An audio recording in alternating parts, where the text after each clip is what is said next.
Selamat pagi, mari kita mengawali hari ini dengan mendengarkan firman Tuhan bersama dengan Pendeta Glenn Sakul, Gembala Jemaat Yongkwang, Makassar.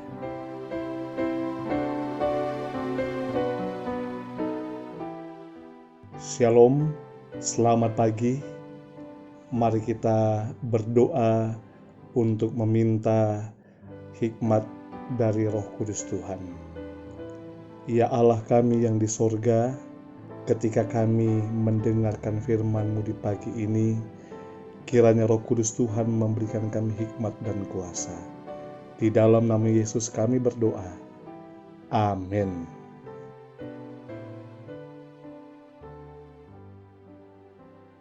Renungan pagi 17 Februari 2021 dengan judul Kita Mengasihi Hukum-Hukum Allah Lebih Daripada Emas. Ayat inti, itulah sebabnya aku mencintai perintah-perintah-Mu lebih daripada emas, bahkan daripada emas tua. Mazmur 119 ayat 127.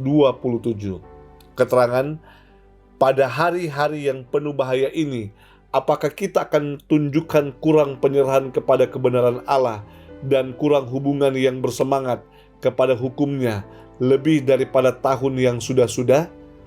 Justru keadaan hal-hal yang dikatakan Kristus akan terjadi sebelum kedatangannya yang kedua kali dalam kuasa dan kemuliaan sudah terjadi sekarang ini.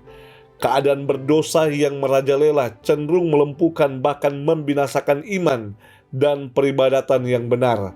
Tetapi justru inilah waktunya di mana emas keikhlasan umat Kristen akan bercahaya paling cemerlang, bertentangan dengan sikap munafik dan korupsi. Sekaranglah waktunya bagi umat pilihan Kristus untuk menunjukkan penyerahan mereka kepada pekerjaannya. Waktunya bagi semua pengikutnya untuk memberikan kesaksian yang paling mulia bagi Tuhannya, oleh berdiri teguh melawan arus kejahatan yang merajalela. Bila mana kita melihat akibat-akibat dari melalaikan hukum Allah, ketidakjujuran, pencurian, percabulan, mabuk-mabuk, dan pembunuhan, kita harus bersedia mengatakan dengan pemazmur, aku mencintai perintah-perintah-Mu lebih daripada emas, bahkan daripada emas tua, dan orang yang berpegang padanya mendapat upah yang besar. Kalau hukum ilahi itu dikesampingkan, kemelaratan yang paling besar akan diakibatkannya, baik kepada para keluarga maupun kepada masyarakat. Satu-satunya pengharapan kita yang lebih baik terdapat dalam penurutan yang setia kepada hukum-hukum Yahweh. Prancis yang tidak percaya kepada Allah pernah mencoba menolak kekuasaan Allah. Betapa mengerikannya peristiwa yang menyusul. Manusia mengesampingkan hukum ilahi itu sebagai kuk perbudakan, dan dalam kebebasan yang disombongkannya itu, mereka menaruh dirinya di bawah pemerintahan orang yang paling lalim. Anarki dan pertumpahan darah memerintah pada hari yang mengerikan itu. Dipertunjukkanlah pada waktu itu kepada dunia bahwa cara yang paling pasti untuk menggali fondasi peraturan dan pemerintahan ialah meniadakan hukum Allah. Gantinya merasa bahwa kita sekarang ini dalam keadaan paling mudah dimaafkan dalam pelanggaran lebih lanjut. Kita harus insaf seperti belum pernah di hadapan tuntutan keadilan Allah atas kita dan tabiat yang suci dari hukumnya.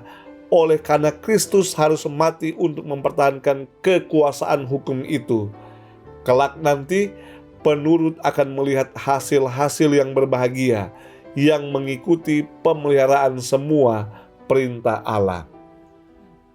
Saudaraku yang kekasih, kehidupan tanpa hukum-hukum Allah merupakan keberadaan yang melumpuhkan dan membinasakan iman dan peribadatan yang benar. Jikalau kita meniadakan hukum Allah dalam kehidupan kita, maka kita akan berada pada situasi yang darurat, masa-masa yang berbahaya dalam kehidupan kita. Mari kita meninggikan, mari kita melakukan hukum-hukum Allah, dan mari kita mencintai hukum tersebut. Kita mengasihi hukum tersebut lebih daripada emas, karena hukum tersebut adalah gambaran karakter Allah. Mari kita tunduk kepala dan kita berdoa. Ya Allah kami yang di sorga, Allah pencipta, Allah pengasih dan Allah yang maha kuasa. Kami memuliakan Engkau ya Tuhan, karena kebaikan dan kebesaran yang Tuhan tunjukkan dan berikan dalam kehidupan kami. Di pagi hari ini, dengan penuh ungkapan syukur kami datang, oleh karena Tuhan mengaruniakan kepada kami kehidupan. Dan hari ini kami kembali menyerahkan hidup kami ke dalam tangan Tuhan. Marilah Tuhan menyinari kami dengan wajah-Mu, memberikan kami kasih karunia. Dan marilah Tuhan berjalan bersama-sama dengan kami. Kami merasakan damai sejahtera Allah, dan kami mendapatkan pertolongan dan pemeliharaan yang berasal daripada Tuhan. Kiranya Tuhan membuka tingkap-tingkap langit, mencurahkan berkat-berkat yang indah kepada kami. Di dalam nama Yesus kami telah berdoa. Amin.